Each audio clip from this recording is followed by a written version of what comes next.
Assalamualaikum warahmatullahi wabarakatuh. Bab 341-345. Saat ini, Fatmao dan anak buahnya sudah lari ke gang terpencil di sebelah. Si Qiang berkata, "Saudaraku, mengapa kita tidak kembali dulu?" Fatmao mendengus, "Aku membuang banyak waktu. Saudaraku, aku akan mentraktirmu makan malam nanti. Terima kasih atas bantuanmu." Kata si Qiang, "Kucing gendut itu terkekeh. Kamu tidak perlu makan apapun. Menurutku gadis-gadis di sekolahmu cukup baik." Baru saja, kucing gendut itu melihat gadis-gadis kecil itu pulang dari sekolah, dan tiba-tiba menjadi sangat tertarik pada gadis-gadis lugu ini, cewek-cewek. Si Qiang terkejut, "Saudaraku, ini rumput. Lihat penampilanmu, bukankah kamu punya banyak teman sekelas perempuan? Ajak dua teman sekelas untuk bermain di lain hari, seharusnya tidak sulit kan?" Fatchet tertawa. Si Qiang tidak menjawab. Meskipun dia bersama Fatmao, dia tetaplah orang yang sangat berprinsip. Fatmao menamparkan kepala si Qiang, "Brengsek, ada apa denganmu nak?" "Apa yang kamu pikirkan?" Si Qiang berkata, "Bos, siswa malang ini tidak mengerti apa-apa. Apa yang menarik? Mengapa saya tidak pergi kembali dan temukan dua putri kecil untuk bermain denganmu?" Si Qiang dengan cepat menggelengkan kepalanya dan berkata, jangan berani, karena kakak laki-laki tertua menyukainya, maka aku akan menemukan dua nanti, kucing gemuk terkekeh, itu hampir sama, dan aku harus untuk menemukan dua yang cantik kalau begitu." Pada saat ini, pemuda lain berkata, "Saudaraku, saya ingat ada seorang gadis yang sangat cantik di kelas si Qiang, namanya Fei Fei." Si Qiang buru-buru berkata, itu tidak baik, sama sekali tidak." Orang lain berkata, "Hei, Fei Fei itu adalah Dewi Si Qiang, dan Si Qiang telah mengejarnya sejak lama." Kucing gemuk menjadi tertarik ketika mendengar ini. Dia berkata, "Apa yang salah? Ayo keluar dan bersenang-senang bersama." Ketika Chen Fei Fei disebutkan, Si Qiang sangat tegas, "Tidak, Chen Fei Fei, sama sekali tidak." Fatmao memutar matanya, dan dia juga takut itu Si Qiang akan melompati tembok dengan tergesa-gesa, saatnya berhenti membantu diri sendiri. Dia tersenyum dan berkata, "Oke, karena kamu sangat gigih, aku tidak akan memaksamu lagi, temukan saja aku dua teman sekelas lainnya." Si Qiang merasa lega ketika mendengar ini, dan dengan cepat berkata, "Kakak Samao, jangan khawatir, aku akan mencarinya nanti." Dia tidak tahu bahwa Samao sudah tertarik pada Chen Fei Fei, dan sudah memikirkan rencananya sendiri. Di sisi lain, Ye Chong mengikuti Lin Yuyu kembali ke rumahnya. Rumah Lin Yuyu tidak jauh dari sekolah, di sebuah bangunan tempat tinggal tua. Bangunan ini awalnya adalah rumah bongkaran, dan rencananya akan segera dibongkar. Sebagian besar penghuni gedung tersebut sudah pindah, seluruh bangunan terlihat bergetar, dan sepertinya bisa runtuh kapan saja. Di koridor, Anda dapat melihat bahwa pipa air dan pipa pemanas saling berbelit-belit, dan seluruh koridor penuh dengan bau apak. Lin Yuyu membuka pintu besi berkarat rumahnya, dan ketika dia hendak menutupnya, Ye Chong muncul. Melihat Ye Chong muncul, dia tercengang, "MSY, kenapa kamu di sini?" Ye Chong tersenyum dan berkata, "Aku di sini untuk kunjungan rumah." Lin Yuyu tersipu dan menundukkan kepalanya, tidak tahu harus berkata apa. Bagaimana mungkin kunjungan rumah begitu terlambat? Lin Yuyu tahu bahwa Ye Chong kembali bersamanya, dan ingin tahu tentang situasi keluarganya. Ye Chong tersenyum dan berkata, "Kenapa, kamu tidak mengundang guru untuk masuk dan duduk?" Lin Yuyu ragu sejenak, dan akhirnya membiarkan Ye Chong masuk. Ye Chong tidak pernah menyangka bahwa kondisi keluarga Lin Yuyu akan sangat sulit. Faktanya, keluarga Lin Yuyu pada awalnya cukup kaya, dan ayahnya adalah seorang pengusaha besar di Luzhu. Namun kemudian, dia berselisih dengan orang-orang dari 6 fraksi besar, dan akibatnya, bisnisnya dirusak oleh orang-orang dari 6 fraksi besar, sehingga dia bangkrut. Sekarang ayah Lin Yuyu harus pergi ke tempat lain untuk bekerja mencari uang. Dan ibu Lin Yuyu masih sakit parah, lumpuh di tempat tidur, dan sekarang Lin Yuyu merawat seluruh keluarga sendirian. Ye Chong memiliki pemahaman umum tentang situasinya, dan dia bertanya kepada Lin Yuyu, jadi kamu melakukan sesuatu yang buruk. Alasan mengumpulkan uang perlindungan adalah untuk merawat ibumu. Lin Yuyu mengangguk dengan malu-malu, dan dia berkata, tapi aku tidak pernah menerima uang dari teman sekelasku, biaya perlindungan. Ye Chong tersenyum dan berkata, aku percaya padamu. Guru, terima kasih telah mempercayaiku, kamu berbeda dari guru lain. Tentu saja aku berbeda dari mereka. Lin Yuyu menemukan seorang guru cangkir itu, menyikatnya hingga bersih, dan menuangkan segelas air untuk daunnya. Tidak ada apapun di rumah untuk menghiburmu, hanya untuk minum air. Ye Chong mengambil gelas air, dan kemudian bertanya, penyakit apa yang diderita ibumu? Lin Yuyu berkata, keracunan gas beberapa tahun yang lalu, tetapi itu tidak sembuh pada waktu itu, ketika datang ke otak, sekarang seluruh tubuh lumpuh, jadi saya hanya bisa berbaring di tempat tidur. Setelah itu, Ye Chong mengikuti Lin Yuyu ke ruang belakang. Meskipun keluarganya miskin, Lin Yuyu menjaga kebersihan rumahnya. Ruangan itu gelap, dengan beberapa jamur di dinding, dan sangat hangat. Di tempat tidur, berbaring seorang wanita, ditutupi selimut tebal. Wanita itu terlihat sangat kurus, pipinya mengecil ke dalam. Hanya matanya yang bisa bergerak ke seluruh tubuhnya, dan ketika dia merasakan seseorang muncul, dia melihat ke arah pintu dan menemukan Lin Yuyu dan Ye Chong. Wanita itu memiliki tabung melalui hidungnya, terhubung ke mesin oksigen. Di dalam mesin oksigen sedang digelegak. Di meja samping tempat tidur di samping tempat tidur, ada mangkuk kecil dengan sisa sedikit bubur dari siang hari. Yah, ini guru sekolah kita, Guru Ye, dia ada di sini untuk kunjungan rumah.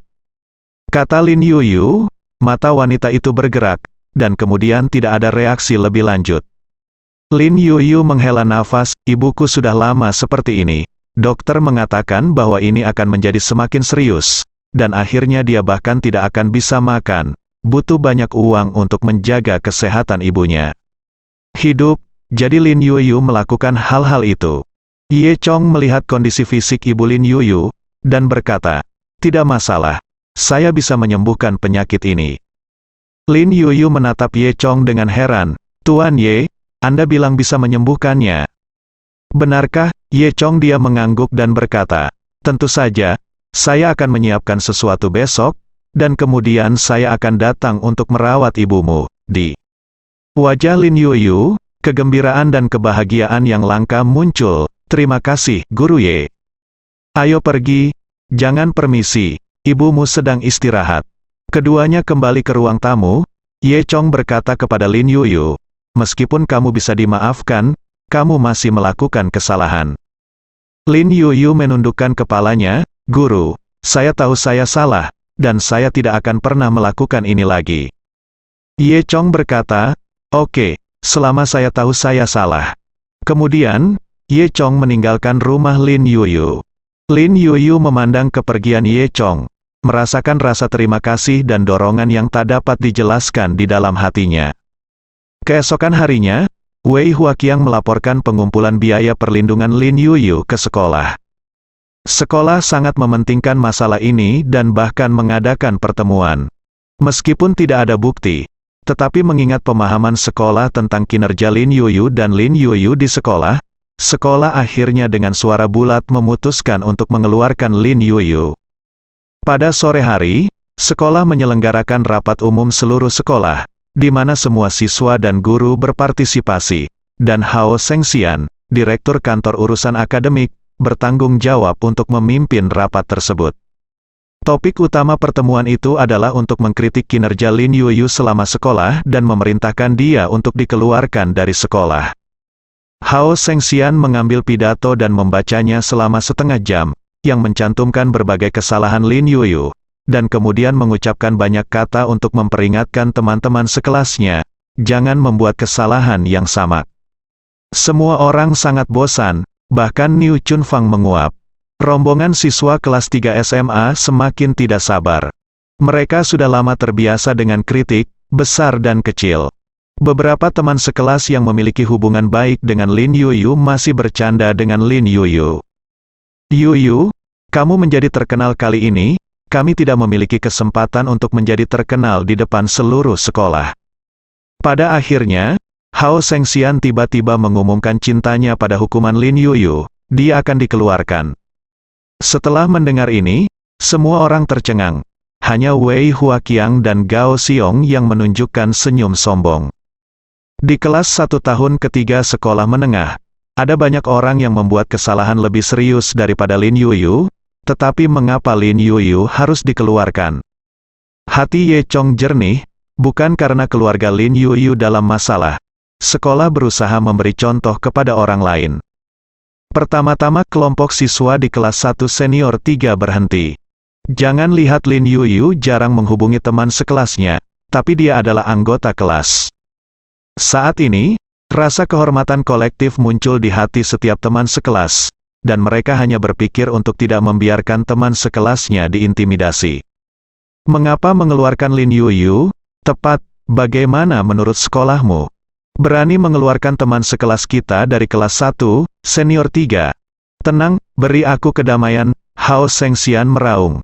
Ini adalah keputusan sekolah, ini hukuman untuk teman sekelas Lin Yuyu setelah dia melakukan kesalahan. Siapa di antara kalian yang punya pendapat? Saya punya pendapat, Juan Zi dengan rambut bergelombang besar berdiri lebih dulu. Aku juga punya, dan aku, para siswa di kelas 1 tahun ketiga berdiri satu demi satu. Dan akhirnya bahkan Hugang bangkit dan berkata, Lin Yuyu tidak dapat dikeluarkan. Murid-murid di bawah langsung ribut. Murid-murid yang dekat dengan Lin Yuyu hampir menangis. Mereka menatap Ye Chong dan berkata, Guru, jangan biarkan Lin Yuyu dikeluarkan. Iya, Guru, kamu tidak boleh membiarkan Yuyu pergi. Pada saat ini, Kao Xiong mencibir, kalian semua terlalu memikirkan Guru Ye. Kemampuan apa yang dia miliki? Bisakah Lin Yuyu memutuskan apakah akan tinggal atau tidak? Sebelum dia selesai berbicara, dia tidak tahu siapa yang melemparkan pulpen ke arahnya dan memukul wajahnya dengan keras. Aduh, Kao Xiong berteriak sambil menutupi wajahnya, siapa yang melempar, berdiri untukku. Pada saat ini, Wei Huaqiang menatap Ye Chong dengan sombong, Tuan Ye, lihat murid-murid di kelasmu. Kata-kata macam apa ini? Ye Chong tertawa dan berkata, ada apa? Saya merasa sangat baik. Sebenarnya, Ye Chong sangat puas melihat murid-muridnya begitu bersatu. Dia juga sangat tersentuh oleh kelompok siswa ini. Tampaknya kelompok leluhur generasi kedua ini tidak hanya mampu membuat onar, tetapi juga memiliki sisi bergerak. Mereka juga dapat belajar dengan baik, tetapi mereka membutuhkan seseorang untuk membimbing mereka dengan benar. Wei Huaqiang mencibir, apa yang kamu katakan, kamu pikir itu bagus? Kamu pikir membuat masalah di majelis sekolah itu baik? Pantas saja para siswa ini melanggar hukum itu karena guru sepertimu. Kao Xiong menutup mulutnya, para siswa ini harus semua pengusiran. Ye Chong berdiri perlahan, dan kemudian berkata kepada semua orang, siswa Lin Yuyu membuat beberapa kesalahan, tapi dia sudah tahu kesalahannya. Kesalahan semuanya, haruskah dia dimaafkan? Wei Huaqiang mendengus dingin, bukankah dia harus dipecat karena kesalahan yang begitu serius? Ye Chong berkata, apakah seseorang harus dipukuli sampai mati karena membuat kesalahan? Tidak bisakah Anda memberinya kesempatan untuk berubah? Wei Huaqiang melirik, saya tidak percaya dia bisa berubah. Ada pepatah bahwa negara mudah diubah, tetapi sifatnya sulit diubah. Jika Anda seekor anjing, kamu tidak bisa berubah dan makan kotoran. Para siswa di bawah sangat marah sehingga mereka berpikir bahwa kata-kata Wei Huaqiang benar-benar kejam. Tampar, Ye Chong menamparkan wajah Wei Huaqiang.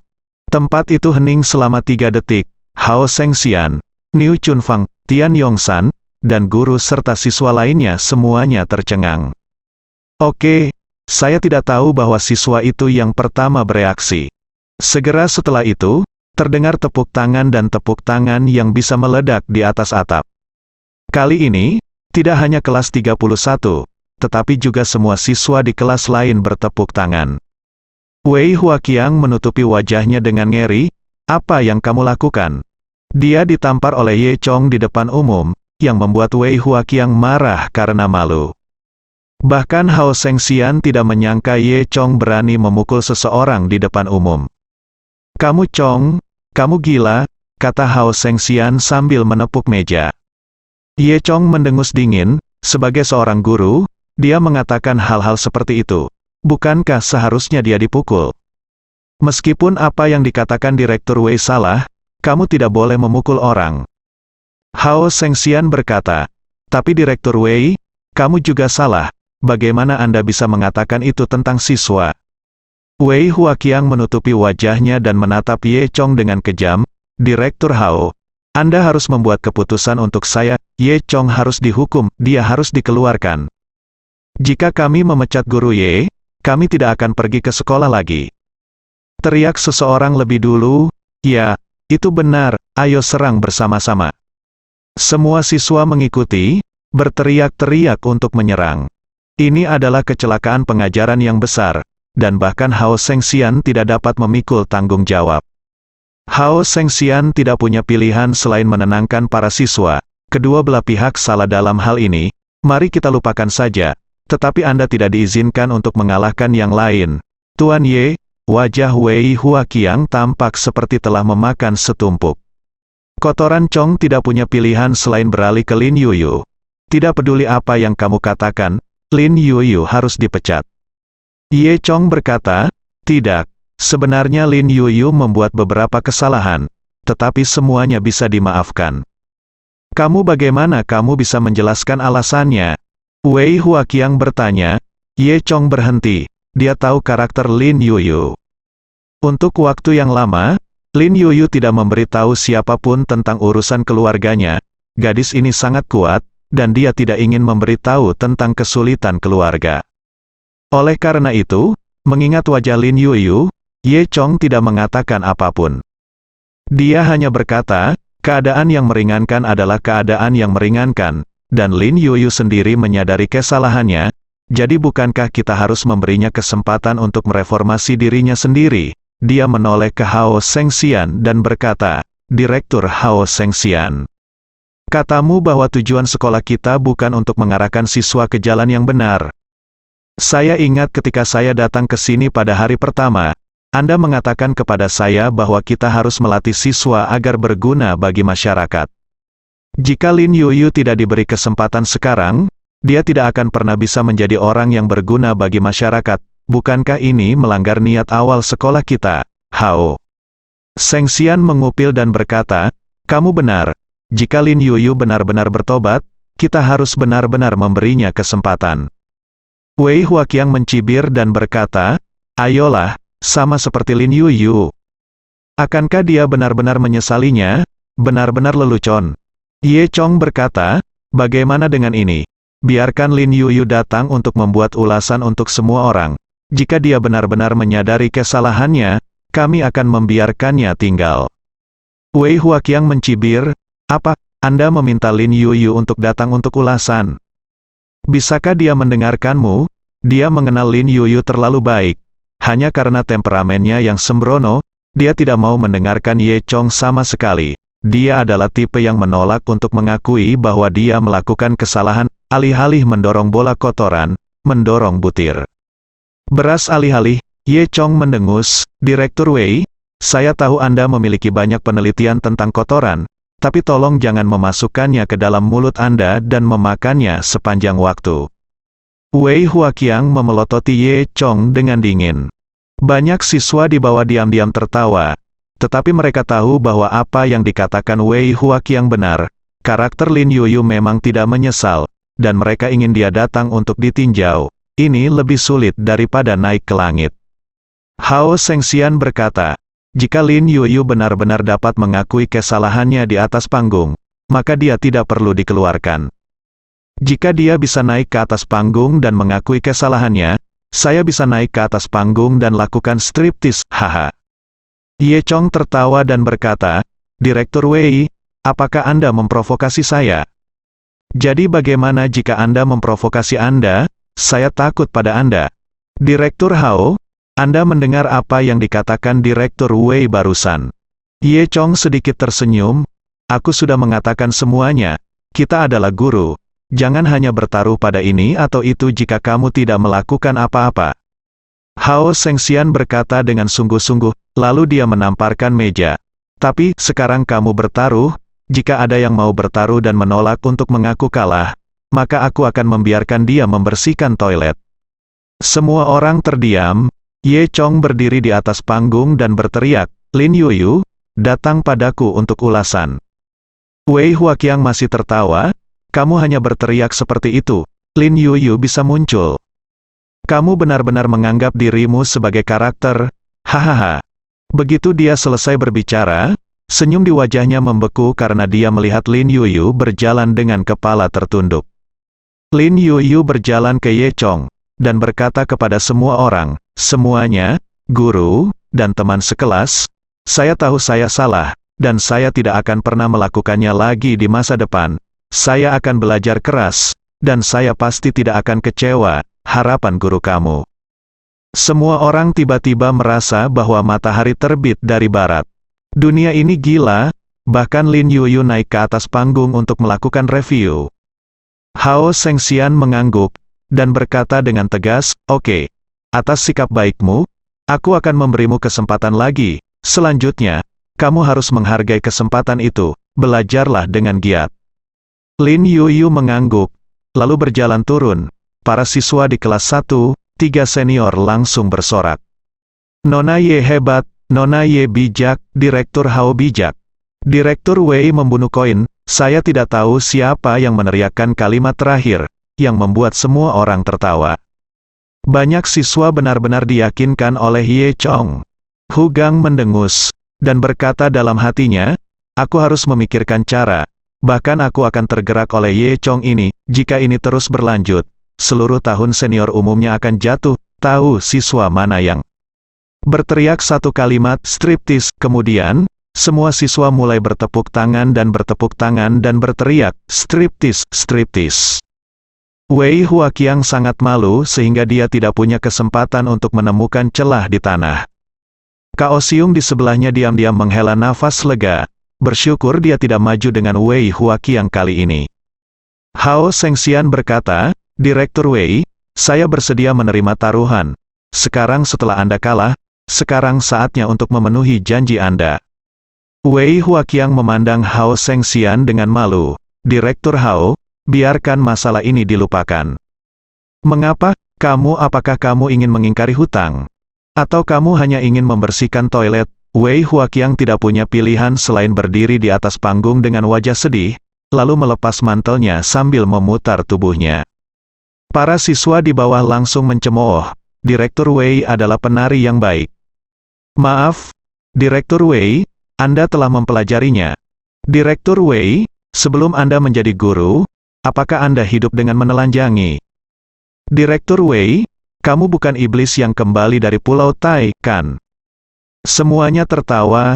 Malam itu, Ye Chong datang lagi ke rumah Lin Yuyu dengan jarum perak. Lin Yuyu secara khusus membersihkan rumah hari ini, membeli beberapa makanan lezat, dan menyiapkan makan malam yang mewah. Dia bahkan merias wajah sendiri. Setelah Ye Chong tiba di rumah Lin Yuyu, hal pertama yang dia lakukan adalah membantu ibu Lin Yuyu mengobati penyakitnya. Ibunya adalah Jiang Lijuan, seorang wanita parubaya yang sederhana. Dalam waktu setengah jam, kepala Jiang Lijuan dipenuhi dengan jarum perak. Lin Yuyu memperhatikan dengan gugup dari samping. Guru, apakah ini benar-benar mungkin? Ye Chong tersenyum dan berkata, tentu saja. Kemudian, dia menamparkan kepala Jiang Lijuan, dan nafas naga dikirim ke kepalanya. Jarum perak di kepala Jiang Lijuan bergetar seketika, seolah beresonansi, dan mengeluarkan suara mendengung. Kemudian, Jiang Lijuan membuka matanya lebar-lebar dan menarik napas dalam-dalam. Dia batuk 2 kali, dan sebuah roda benar-benar duduk. Melihat adegan ini, Lin Yuyu terkejut pada awalnya, kemudian bahagia, dan tidak bisa menahan air mata. Bu, kamu bisa bergerak. Meskipun Jiang Lijuan lumpuh di tempat tidur, kesadarannya selalu jernih. Dia tahu itu Ye Chong menyelamatkan dirinya sendiri. Aku benar-benar sembuh, aku bisa bergerak. Jiang Lijuan tidak percaya hal yang begitu baik. Nona Ye luar biasa, dia benar-benar menyembuhkanmu. Jiang Lijuan segera berkata kepada Ye Chong, terima kasih banyak, Nyonya Ye keluarga kami. Yu, sangat beruntung telah bertemu dengan seorang guru sepertimu, Ye. Chong tersenyum, dan sambil membantu Jiang Lijuan mencabut jarum perak di kepalanya, dia berkata, tidak apa-apa, tapi selanjutnya, kamu harus istirahat sebentar. Jiang Lijuan berterima kasih kepada Ye Chong lagi. Setelah mengatur agar Jiang Lijuan beristirahat, Ye Chong mengikuti Lin Yuyu ke ruang tamu, dan keduanya makan malam. Baiklah, Guru Ye. Terima kasih, Ye Chong berkata, tidak apa-apa. MSY, kamu sangat membantuku. Biarkan aku tetap bersekolah, dan bahkan menyembuhkan ibuku. Aku bahkan tidak tahu bagaimana bisa aku membalasmu. Aku tidak ingin membalasmu, aku bukan gurumu. Lin Yuyu tersipu, berdiri dan berjalan ke sisi Ye Chong, tiba-tiba meraih tangan Ye Chong dan meletakkannya di sana. Kamu, aku sudah dewasa. Aku bisa menjadi wanitamu, biarkan aku membayarmu. Ye Chong hanya merasa tangannya lembut, wajahnya yang tua memerah, dan dia dengan cepat menarik tangannya. Yue itu jangan pikirkan itu. Aku sudah kenyang, ayo pergi dulu, jaga ibumu baik-baik. Ye Chong lari dengan wajah lamanya memerah. Melihat rasa malu Ye Chong, Lin Yuyu tersenyum kecut. Dia benar-benar ingin bergaul dengan Ye Chong sekarang, dan dia benar-benar ingin membalas Ye Chong dengan dirinya sendiri. Tapi reaksi Ye Chong membuatnya merasa sedikit kecewa. Ye Chong berpikir untuk kembali ke Island Master Huang dan memberitahu mereka untuk tidak mempermalukan ayah Lin Yuyu lagi. Keesokan harinya, sekolah kembali normal. Namun, setelah kekacauan kemarin, siswa kelas 1 senior 3 memiliki pemahaman baru tentang Ye Chong. Sekarang lebih dari separuh siswa sangat mengagumi Ye Chong dan telah menerima Ye Chong sebagai guru. Sebagai duri di kepala kelas 1 tahun ketiga, Hu Gang tidak akan membiarkan hal seperti itu terjadi. Kami tidak membutuhkan guru di kelas ini. Sekarang Ye Chong ingin merusak kami satu persatu. Kami harus berdiri dan melawan. Hu Gang berkata kepada anak laki-laki di barisan belakang. Seorang anak laki-laki menggaruk kepalanya dan berkata, Nona, kamu tidak jahat, mengapa kamu masih berbalik melawannya? Saya pikir kamu telah dibutakan oleh Ye Chong. Kata Gao Zuang, Hu Gang mendengus, tidak berkomitmen. Kelas hari ini adalah kelas biologi yang diajar oleh Niu Chunfang. Bel kelas berbunyi, dan Niu Chunfang masuk ke kelas mengenakan rok hitam besar. Dia memakai rok sepanjang tahun, dan para siswa tahu mengapa. Niu Chunfang tidak tinggi, berdiri di atas podium, dia hanya lebih tinggi setengah tubuh dari podium di depannya. Dia mengeluarkan buku teks, hari ini kita akan berbicara tentang kromosom X dan kromosom Y. Kemudian, dengan membelakangi para siswa, dia berjingkat untuk menulis di papan tulis. Tepat ketika Niu Chunfang sedang menulis kata pertama di papan tulis, seseorang di belakangnya tiba-tiba berteriak, Niu Chunfang segera berbalik, cukup terkejut, siapa yang memanggil namaku? Semua siswa menundukkan kepala dan tidak bisa menahan tawa sambil menutup mulut. Dua siswa tidak bisa menahan tawa keras. Namun, tidak ada yang maju untuk mengakuinya. Niu Chunfang tahu bahwa para siswa ini nakal, jadi dia berkata, semuanya, selamat belajar. Setelah berbicara, dia berbalik dan menulis di papan tulis. Niu Chunfang, seseorang memanggil lagi. Niu Chunfang sedikit marah. Dia berbalik dan bertanya, siapa itu? Masih belum ada yang mengakui, Niu Chunfang berbalik lagi. Lalu segera berbalik, tapi sayangnya tidak ada yang tertangkap. Namun, kejenakaan Niu Chunfang membuat para siswa tertawa. Niu Chunfang tersipu dan berkata, jujurlah, kemudian dia melanjutkan menulis di papan tulis. Niu Chunfang, teriak seseorang lagi, Bob Leg. Orang lain menjawab, hal itu membuat seisi kelas tertawa terbahak-bahak. Namun, ketika Niu Chunfang berbalik, dia masih tidak tahu siapa yang menelepon. Niu Chunfang sangat marah hingga dia melempar buku itu ke atas meja. Teman sekelas yang mana, berdiri untukku. Orang-orang di bawah masih menundukkan kepala dan tidak bisa menahan tawa, tetapi tidak ada yang berdiri. Wow, kamu tidak mengakuinya, kan? Kamu adalah kelas terburuk yang pernah aku ajar, aku akan memberitahu kepala sekolah, kamu keterlaluan. Melihat histeris Niu Chunfang, para siswa ini tertawa lebih nakal. Niu Chunfang membuka kakinya dan meninggalkan ruang kelas dalam 2 langkah. Dengan tawa para siswa masih terngiang di belakangnya. Nyatanya, barusan Hu Gang yang melakukannya. Chen Feifei memberi pandangan kosong pada Hu Gang. Hu Gang, kamu terlalu banyak. Hu Gang mengangkat bahu. Ada apa? Hanya untuk bersenang-senang. Niu Chunfang kembali ke kantor dengan mata merah, duduk di kursinya dan mulai menangis. Baik Ye Chong dan Tian Yongsan bertanya, Saudari Niu, ada apa? Niu Chunfang memberitahu Ye Chong tentang masalah ini. Dia berkata, para siswa di kelasmu terlalu tidak sopan, mereka sangat tidak sopan. Kali ini, Ye Chong tidak bisa membela murid-muridnya, memang para siswa ini yang bertindak terlalu jauh.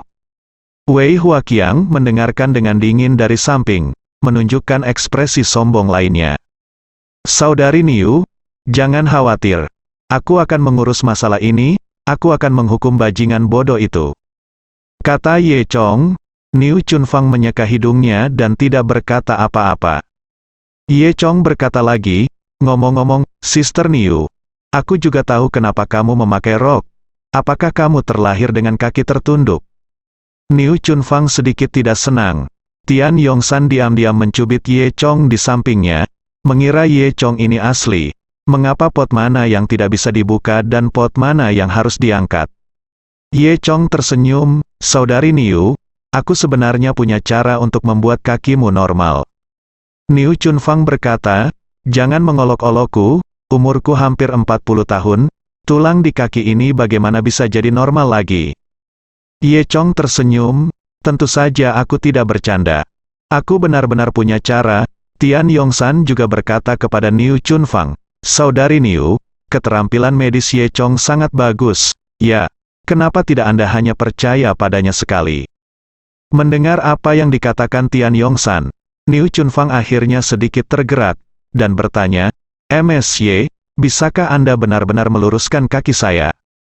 Meskipun Niu Chunfang berusia lebih dari 40 tahun, dia adalah seorang wanita, dan dia mengejar kecantikan tidak berbeda dengan wanita, gadis muda lebih sedikit. Ye Chong tersenyum, tentu saja, tapi kamu mungkin harus sedikit menderita. Selama aku bisa meluruskan kakiku, aku tidak takut menderita. Niu Chunfang berkata dengan penuh semangat. Ye Chong berkata, oke, saya akan mendapatkan beberapa bahan obat pada akhir pekan, dan saya akan menyembuhkannya untuk Anda minggu depan. Niu Chunfang berkata, Tuan Ye, jika Anda dapat menyembuhkan kaki saya, maka saya benar-benar harus berterima kasih kamu sangat, Ye. Chong tersenyum dan berkata, Saudari Niu, jangan marah dengan kelompok siswa saya. Niu Chunfang berkata, ini masih sekelompok siswa, bagaimana saya bisa benar-benar marah? Lalu, Ye Chong datang ke kelas. Dia berjalan ke podium dengan wajah cemberut, dan memukul meja. Siapa itu? Semua siswa menundukkan kepala dan tidak berani berbicara. Apa, berani melakukannya tapi tidak berani mengakuinya?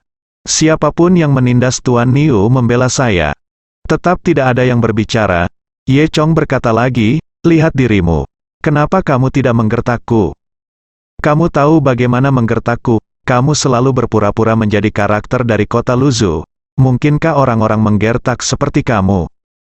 Beraninya kamu berani mengakuinya. Hu Gang tersipu, berdiri dan berkata, ini aku melakukannya, apa yang salah? Ye Chong mencibir, aku pikir itu kamu juga, sejak aku datang. Kamulah yang mengambil memimpin dalam membuat masalah. Panggil orang tuamu. Hu Gang tersenyum, panggil aku orang tua? Apa yang kamu bercanda? Apa punya masalah? Ye Chong bertanya. Hu Gang berkata, ayahku sibuk sepanjang hari, dan dia sama sekali tidak peduli padaku. Jika kamu bisa meneleponnya, kamu bisa meneleponnya. Lagi pula, aku tidak bisa. Ye Chong menyipitkan matanya. Apakah kamu berbicara menentangku? Hu Gang mencibir, bagaimana dengan tantangan? Jika Anda memiliki kemampuan, hubungi ayah saya untuk melihatnya. Ye Chong berkata, oke. Kenapa aku tidak memanggil ayahmu untuk memukulmu besok? Aku akan mengambil nama belakangmu, Hu. Gang duduk di kursi dengan jijik, dan bergumam dengan suara rendah. Maka kamu akan dipanggil Hu Chong mulai sekarang. Berita bahwa Ye Chong ingin menemukan orang tua Hu Gang segera menyebar ke seluruh SMP nomor 5. Wei Huaqiang, Kao Siung dan yang lainnya menertawakan ini. Siapa yang tidak tahu bahwa ayah Hu Gang mengamuk?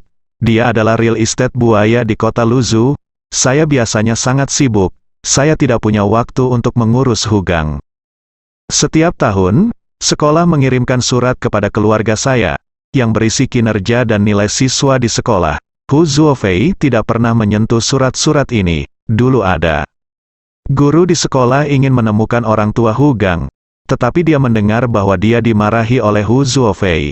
Hanya bercanda, bisnis Hu Zuofei bernilai jutaan setiap menit. Apakah seperti itu orang memperhatikan Ye Chong? Ketika Ye Chong kembali ke kantor, Wei Huaqiang segera dia membungkuk, MSY. Saya mendengar bahwa Anda sedang mencari orang tua Hu Gang. Iya, jawab Ye Chong. Haha, Guru Ye, kamu benar-benar tidak mengerti situasinya. Apakah kamu tahu siapa ayah Hu Gang? Ye Chong secara alami tahu siapa Hu Zuofei. Dalam pertandingan tinju dari 6 faksi utama, Hu Zuofei adalah orang yang paling banyak memperlakukannya. Biarkan saya memberitahu Anda, Hu Zuofei adalah pengembang real estate besar di kota Luzhu, dan sebagian besar real estate di zona pengembangan kami di sini adalah miliknya. Dia adalah bos besar, dan dia akan menjagamu sebagai guru kecil. Berhenti bercanda, Wei Huaqiang tertawa. Jalan, Kao Siung berkata dari samping. Ye Chong, apakah kamu ingin mengambil kesempatan ini untuk berkenalan dengan Hu Zuofei, sehingga kamu dapat terbang ke langit di masa depan? Jangan angan-angan, Ye Chong berkata dengan acuh tak acuh. Aku menemukan Hu Zuofei dan baru saja memberitahunya kinerja Hu Gang di sekolah. Saya tidak seperti beberapa orang yang menganggap siswa sebagai batu loncatan mereka dan menyenangkan ayah mereka sebagai satu-satunya cara mereka untuk dipromosikan. Wajah Wei Huaqiang tiba-tiba memerah. Dia tahu bahwa Ye Chong menunjuk sang dan memarahi Huai dan berbicara tentang dirinya sendiri. Kamu tinggi, kamu luar biasa, biarkan aku melihat bagaimana kamu telah mengundangku untuk melakukan sesuatu yang salah. Wei Huaqiang berkata, jika kamu mengundangku, aku akan memanggilmu ayah. Ye Chong mencibir, Wei Huaqiang, kamu benar-benar tidak memiliki ingatan yang panjang, dan kamu masih ingin bertaruh denganku. Rumput, kamu pikir aku takut padamu? Taruhan saja, bagaimana jika kamu tidak mengundangku untuk melakukan sesuatu yang salah? Ye Chong tertawa dan berkata, apa yang kamu katakan? Apa yang harus saya lakukan? Oke, itu kalimat yang sama, jika kamu tidak salah paham, keluar dari sekolah besok. Teriak Wei Huaqiang. Ye Chong mengangkat bahu, oke. Tapi jika kamu kalah, jangan panggil aku ayah. Aku tidak punya anak laki-laki yang memalukan seperti kamu. Kamu bisa memanggil ayah ke patung banteng hitam tua di taman bermain,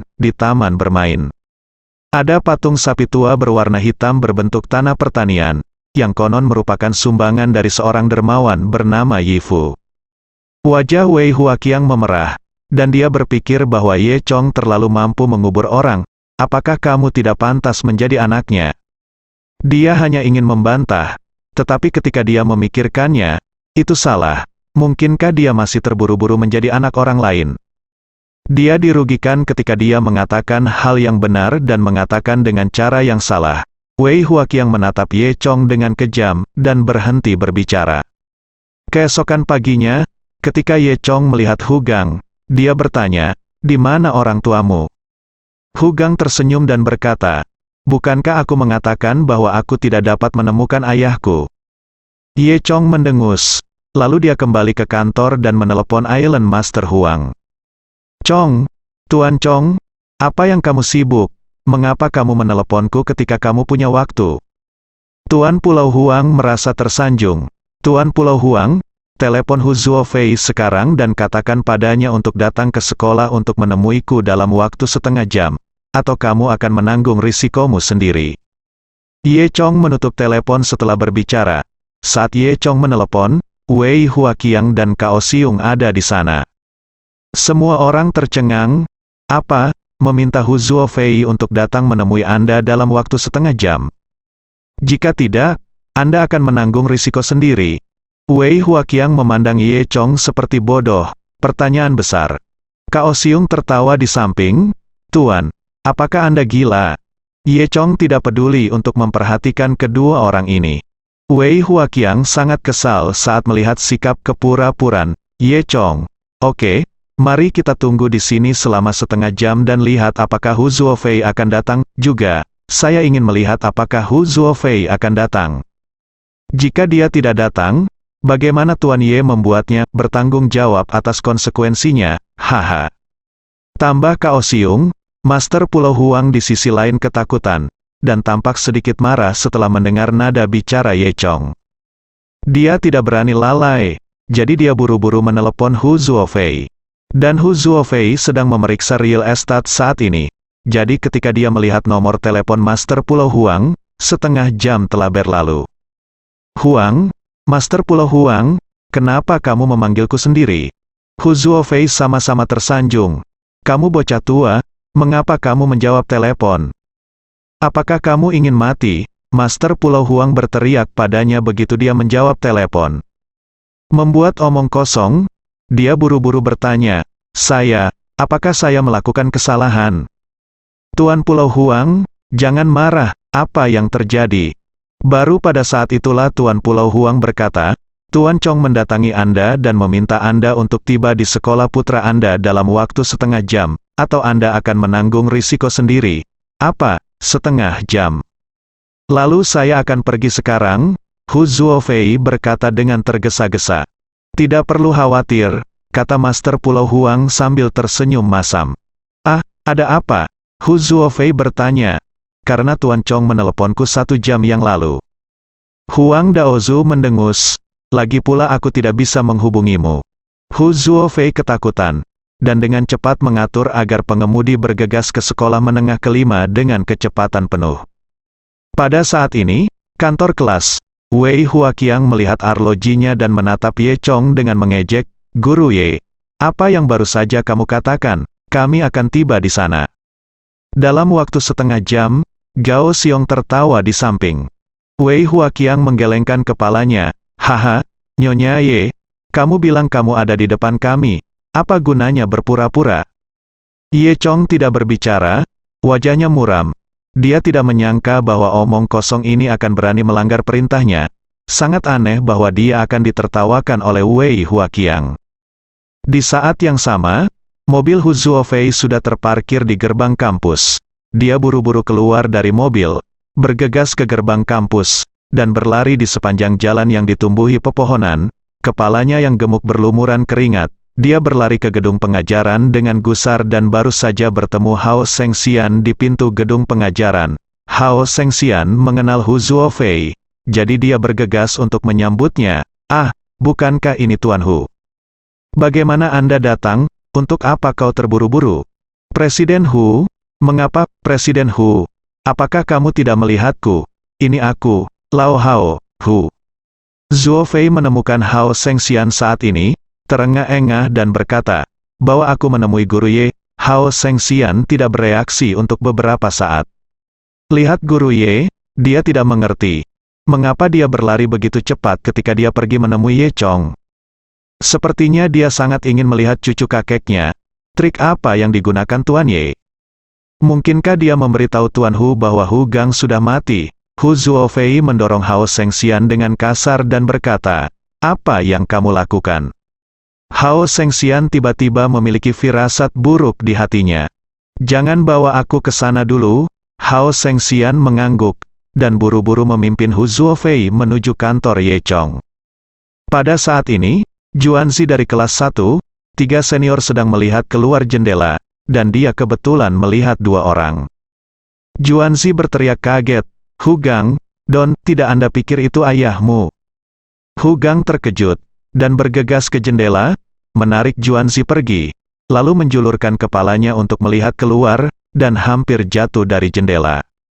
Tetapi saat ini, Hu Zuofei sudah memasuki gedung pengajaran bersama Hao Shengxian. Hu Gang, saya tidak melihat apa-apa. Di mana itu? Juanzi, kamu tidak bisa berbohong padaku. Hei, siapa yang berbohong padamu? Aku jelas melihatnya, dan memasuki gedung pengajaran bersama Direktur Hao. Tidak mungkin, tiba-tiba firasat buruk muncul di hati Hu Gang. Mungkinkah Ye Chong benar-benar menelepon ayahnya? Di kantor, Wei Huaqiang dan Cao Xiong masih menertawakan Ye Chong. MSY, saya benar-benar tidak berharap Anda menjadi orang yang dangkal. Apakah Anda membuat panggilan ini hanya untuk berpura-pura dibandingkan di depan kami? Apa gunanya, kata Wei Huaqiang. Itu benar, kenapa kamu tidak tiba dalam setengah jam? Apakah kamu masih menanggung risikomu sendiri? Kamu begitu menyegarkan dan halus. Gao Xiong tertawa. Begitu dia selesai berbicara, Hao Shengxian mendorong pintu hingga terbuka dan masuk, diikuti oleh Hu Zuofei. Tuan Hu, Wei Huaqiang tercengang. Dia berdiri tiba-tiba, dan bergegas ke pintu. Tuan Hu, kenapa kamu di sini? Tamu yang terhormat, Anda telah datang ke sekolah kami, yang benar-benar membuat sekolah kami berkembang. Wei Huaqiang bersemangat, dia bahkan tidak bisa berbicara lagi, dan Cao Xiong bahkan lebih ragu untuk mengatakan apapun. Ye Chong benar-benar memanggil Hu Zuofei ke sini. Kemudian, Ye Chong juga berdiri. Semua orang mengira Ye Chong juga akan naik untuk menyambutnya. Tanpa diduga, Ye Chong mendengus, berjalan melewati Hu Zuofei dengan tangan di belakang, mengabaikannya, dan meninggalkan kantor. Hao Shengxian, Wei Huaqiang, dan lainnya merasa agak malu. Wei Huaqiang berkata sambil tersenyum, Tuan Hu, orang ini tidak mengerti aturannya, Tuan Hu. Sebelum Wei Huaqiang selesai berbicara, Hu Zuofei berbalik dan berlari ke arah Ye Chong, mengabaikan Wei Huaqiang. Wei Huaqiang bahkan lebih malu lagi. Cao Xiong bertanya dengan heran, Hei, apa yang terjadi? Melihat langkah Hu Zuofei yang agak sempit, Wei Huaqiang berkata dengan dingin, apalagi yang bisa terjadi? Hu Zuofei ini mengkhawatirkan putranya. Meskipun mereka mengatakan mereka tidak peduli, bagaimanapun juga mereka adalah orang tua, dan mereka masih peduli dengan anak-anak mereka, dan kecelakaan ini dapat diketahui. Wei Huaqiang berpikir bahwa omong kosong adalah tentang kepedulian dan kekacauan. Itu sebabnya dia sangat gugup tentang Ye Chong. Dan kali ini Ye Chong berbicara tentang putranya. Beraninya dia memperlakukan omong kosong dengan sangat kasar. Memikirkan hal ini, Wei Huaqiang semakin membenci Ye Chong. Jika Ye Chong tidak menempati kelas 1 tahun ketiga, maka Wei Huaqiang yang mengundang Hu Zuofei ke sini. Di sisi lain, Hu Zuofei sudah berlari jauh dan menyusul Ye Chong. Tuan Chong, saya sangat menyesal, sudah 1 jam sejak saya menerima telepon. Jika saya tahu Anda menelepon saya lebih awal, saya akan tiba dalam waktu setengah jam jika saya mengatakan sesuatu. Hu Zuofei gugup. Menjelaskan, Ye Chong mencibir, Hu Zuofei, kamu orang yang sangat sibuk. Hu Zuofei sangat ketakutan hingga kakinya lemas, maafkan aku benar-benar tahu aku salah. Ye Chong mendengus dan berkata, aku datang di sini untuk memberitahumu tentang putramu. Hu Zuofei tertegun sejenak, apakah putraku mengganggumu di sekolah? Bajingan kecil ini, keduanya sudah sampai di pintu kelas 1, kelas 3 saat mereka berbicara. Jangan salahkan dia untuk semuanya.